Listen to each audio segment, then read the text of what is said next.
Today's reading from the Gospel from Matthew, we're talking about the feeding of the 5,000. And we like to think, as Baptists who live in the southern part of the United States, that we have a corner on the market when it comes to having big meals. Our potlucks, chili cook-offs, and other events are the stuff of local legends, at least in all the churches where I've been. I have some unsettling news, though. This isn't original to our area. People all over the United States have stories about neighborhood gatherings, houses where everybody comes and goes. That's the neighborhood meeting place. And none of this is original to Baptists. I've served in Methodist churches, been a part of Presbyterian churches. My wife's attending an Episcopal seminary, so we live with a bunch of Episcopalians, and they all have big meals all the time. Now I know it's absolutely crushing to think that Baptists don't have the corner on the market when it comes to having a big meal. I mean, I remember as a kid how it was a point of pride for our church to have the largest turnout for the block parties, barbecues, and fairs. There was always a conversation among the people in our church about how strong of a community we were, and it was displayed by our attendance at those events. Just like any competition, though, amongst congregations, these things can and often do devolve into a numbers game that has little to do with strength of the community, but more to how many people we can pack into an event. There's no need to speak any further on this than to say that meals and feasts are a part of our lives together as human beings and children of God. There are few places capable of easing our anxieties, and relaxing our defenses like a meal. Maybe that's because when you've watched someone eat, there's very little left to be afraid of. I mean, how scared can you be of the guy with barbecue sauce running down his chin, all right? Today we're reading about a miracle feast from the book of Matthew. This is one of those places where we have heard it a lot. The feeding of the 5,000 is the only miracle that appears in all four Gospels. And so we know that for a long time it was an important part of the early church. It is also one of the largest miracles recorded in the Bible in terms of the number of people there to witness it and how many people are involved in it. It places it up there as a rival to the parting of the Red Sea, to Elijah lighting the miraculous lighting of the altar on Mount Carmel. There's a majesty that accompanies this story. We picture the mountainside populated with people all looking up towards Jesus, who is sitting on a rock, looking serene as people walk by for him to heal them. However, there are some problems with that image. First, there's no mountain where Jesus sits above everybody. It says Jesus withdrew to a deserted place. He even has the people sit on grass. Obviously, this is not like a desert you're familiar with, because there's grass and not endless vistas of sand or dirt. Now, I know that you were probably sitting there thinking, I can read. Why are you just going back through to point these things out? Well, unfortunately for you, it is not so that I can fill time and make my sermon longer. It is because we have heard the feeding event so many times from so many pulpits, and even read it in literature if you didn't grow up in church, that we begin to mix the four different gospel accounts together into one synthesized story. Instead of four different accounts of the same event that stress different people or particulars, we make a synthesized version. There's no boy who brings the loaves and fishes. That's in John's Gospel. There's no discussion of money.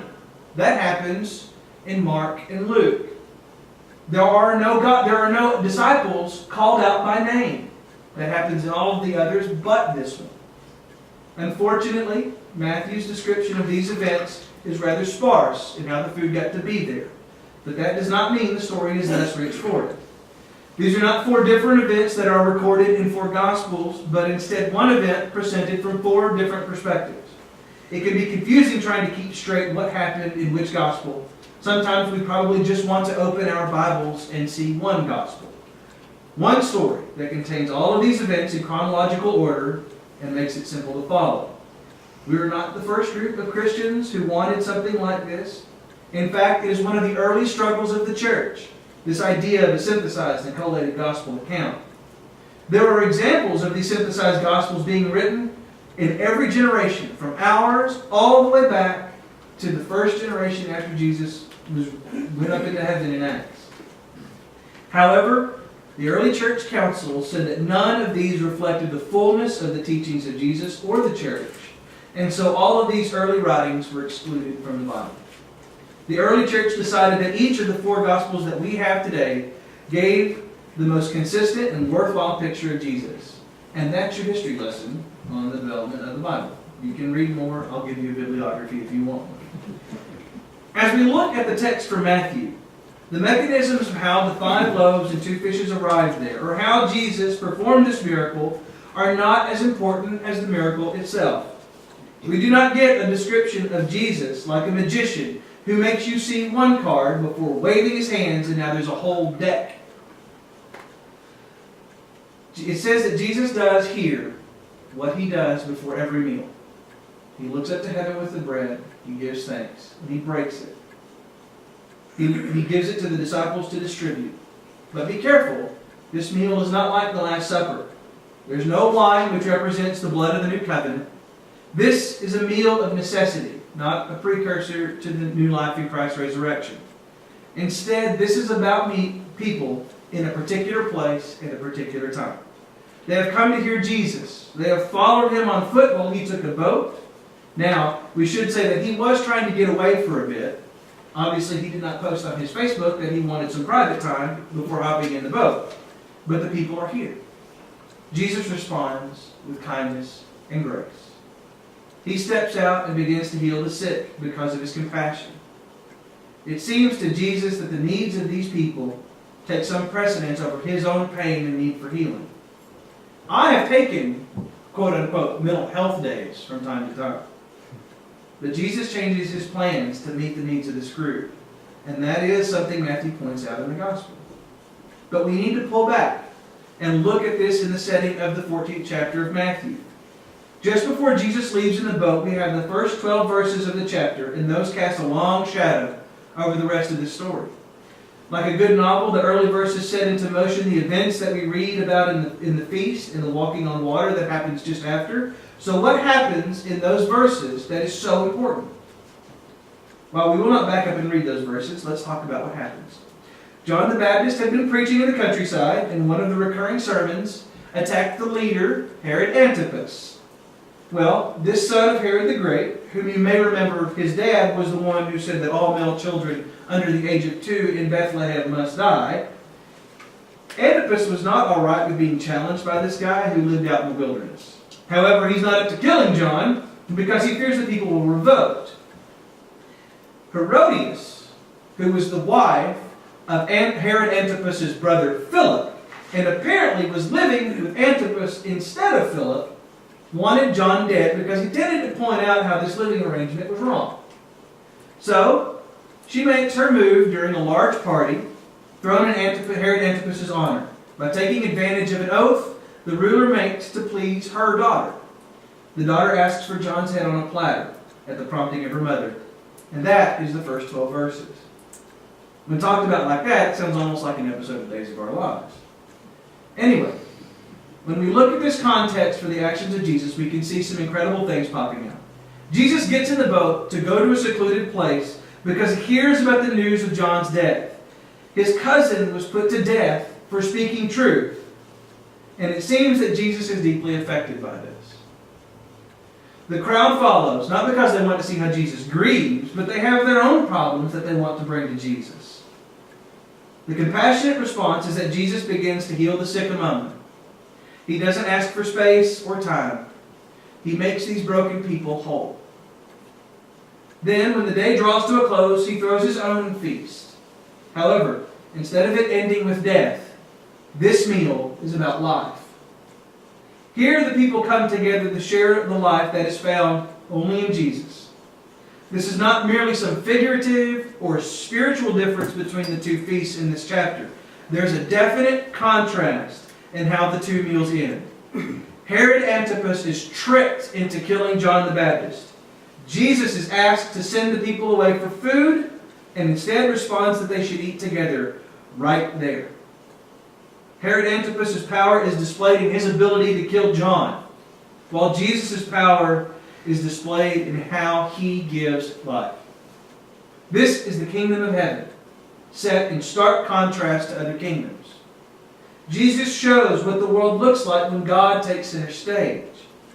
Herod Antipas becomes the image of our world when it is not organized like that.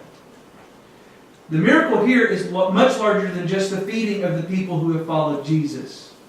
Taking 5 loaves and 2 fish to feed 5,000 people is definitely a miracle. But when we put that event back into the larger context of Matthew, it gains even greater power and significance. These two things contrast each other in very stark ways. The image we see of Herod is one of a planned party and feast. There are dances and music. Herodias has her daughter perform. Jesus' feast is a spontaneous moment where the kingdom of heaven breaks into the lives of the people to meet their basic needs. There are no invitations or planned entertainment, just the people who came to see Jesus. His compassionate response are words of life that flow over the gathered people. Now let's back up again and see the role the disciples have in all of this. They're rather silent through most of the narrative. In fact, it says Jesus gets into the boat alone. So how did they get there? Did they walk with the crowd? We don't know. It's not noted whether any of the 12 helped with the healing, if they had their own little breakout sessions like we're used to at so many conferences and gatherings. But the moment the sun begins to set, they step front and center. Interestingly, none of them are singled out in Matthew's text as to who spoke, but we know they had a thought about what should happen now. It's getting dark, and they know that the people need to go and get some food. This was an impromptu journey for everyone, so there was nothing around to eat. This issue is not like today. I know that we are out in the country a little bit, but imagine a world where there's no streetlights. There's no Sonic, there's no McDonald's, there's no Whataburger. There's no place to go and just grab a quick bite when you've gotten so busy that you can't sit down and cook a meal. This isn't that kind of world. Finding food is much more difficult. They have to go into the town. However, Jesus looks at his disciples and his response is very interesting. Unfortunately, we miss that surprise in English sometimes. He issues an imperative to the disciples. You feed them. In the version I read from today, the word you comes in the middle of the sentence. But in Greek, it is early in that particular phrase. It's an imperative. It's a specific part of speech in Greek that we don't have in English. And it's hard to miss it when we translate it. When I took my Greek classes, I remember a friend I was studying with talking about imperatives. He is an armed forces veteran, and he said, Will, imperatives are like that moment when the drill instructor barks that one-word command at you. I'm not a huge Greek scholar, but it is the clearest definition I have ever found. A more academic way to put it would be to say that the imperative is one word that, when spoken, then controls the trajectory of the rest of the sentence. In other words, Jesus is using a very powerful command to move the disciples. When the disciples try to pass the responsibility for the people to Jesus, you need to send them away so that they can go get food. He passes it right back. You feed them. Maybe it's because we have read or heard it so many times, like when we synthesize the different Gospels, but we miss how that word stops the progression of the narrative. If this were a comedy movie, Jesus would become the obstinate friend who always stops you from doing the easy thing. If this were a drama, Jesus would take the role of the character who tells you that you cannot blame others for what is going on. The disciples are never let off easy.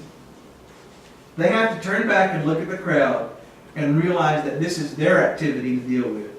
There's nowhere else to go, and they're not going to be able to just walk away. Jesus has issued an imperative. Now let's be clear, the disciples are not asking for something unreasonable. They're not trying to skirt out of some really simple task. They want good things for these people. Starving is not what they're going to have, what they want to happen for them. It is not as if the disciples are saying, well, we have some food, but that means only the strongest, most fit, most competitive are going to be the ones to get it. They're not going to sell these 5 loaves and 2 fishes and let the market decide. They want all of the gathered people to be fed, and so they need to go away from this deserted place as it is getting dark to find food for themselves. However, Jesus is telling them to take care of the people. They have a role in this miracle. I always found it interesting and powerful that Jesus does not tell the disciples, I will feed them, but instead, you feed them. None of them are singled out, but they are given a grand assignment in this powerful miracle that is about to take place. They're being given the power to work with God in the meeting of the needs of the people. In response to this command to feed the people, the disciples do the right thing. They bring what they have. And they set it before Jesus. It is not much, and they are unsure if it will have any impact. Thankfully, Jesus does not need much to accomplish great things. He takes the bread and fish and makes a feast for everyone. Everyone eats until they are full. The Greek word would probably better be translated as satisfied. Everyone ate until they were fully satisfied. But again, I'm not a Greek scholar. When they are done, there are 12 basketfuls left. I have heard some pastors talk about how this shows that God supplies in abundance for all of our needs. We'd like to point out, though, that we are talking about 5,000 plus people. The exact number is not given, and there are so many different possible projections of how many people they could be, depending upon wives and children and others that wouldn't have been counted as part. The unclean would not have been counted as part of this group. But there's no way to find out exactly how many. It's just about impossible. 12 baskets for that many people, though, would be comparable to having a cookout where you told all your friends that you are providing all the hot dogs, and when everything's done and everything's packed away, you've walked away with one uncooked frank. It is not really that abundant of an amount, but instead, just enough. Jesus does not waste the food the disciples bring to him, but instead takes it and uses it to meet the need in front of him. There's no grandiose display of power or authority. We're not told if he flung it up into the air and multiple loaves came down. All we know is the people were fed. He makes no promises like Herod Antipas, which backed him into a corner that ends with someone dying, so the ruler looks like a man who keeps his promises. And when the miracle takes place, Jesus uses the people who have walked with him to accomplish this. In the book, The Theology of Hope, the German theologian Jürgen Moltmann is talking about how Christian hope breaks into the world. And we have a hope that is to come, and we only know about it from the glorious moments of how it arrives presently in our lives. The life of Jesus is supposed to be the greatest example of this hope that has arrived and is still coming. What we call the feeding of the 5,000 is one of those moments where the hope of God has arrived. And when we participate in that hope, just like the disciples did, hope can break in over and over again. This hope looks different than anything we have ever seen. It looks a lot like a man stepping out of a boat with the hope of spending time in grief, but sees the crowd and starts healing. This hope looks out and sees that when the day is drawing close and the people are hungry, it is time to feed those people. And it does all of this because the only alternative is a broken system that cannot help but kill those things that are good and speak truth. When this hope sets about making good things happen, it takes the little we have and it puts it to work. Hope does not need a lot to bring life. Mainly, it needs faith. It needs that trust that says we can go to God because we know that God brings life in the midst of death. If we are to place ourselves as those who follow Christ in this narrative, we're supposed to be the disciples. The ones who want good things in this story. They're trying to do right. Send them away, Lord. They need to go and eat. And God turns back and says, you feed them. God helped them find a shelter so that they can have a place to stay. You feed them. It's uncomfortable. Let me help you find a school where you can get better education. You feed them. We have these abilities, and they're not much. But they're what God is asking us to use. Paul calls the church the body of Christ, and Christ as its head. Bodies have arms and legs.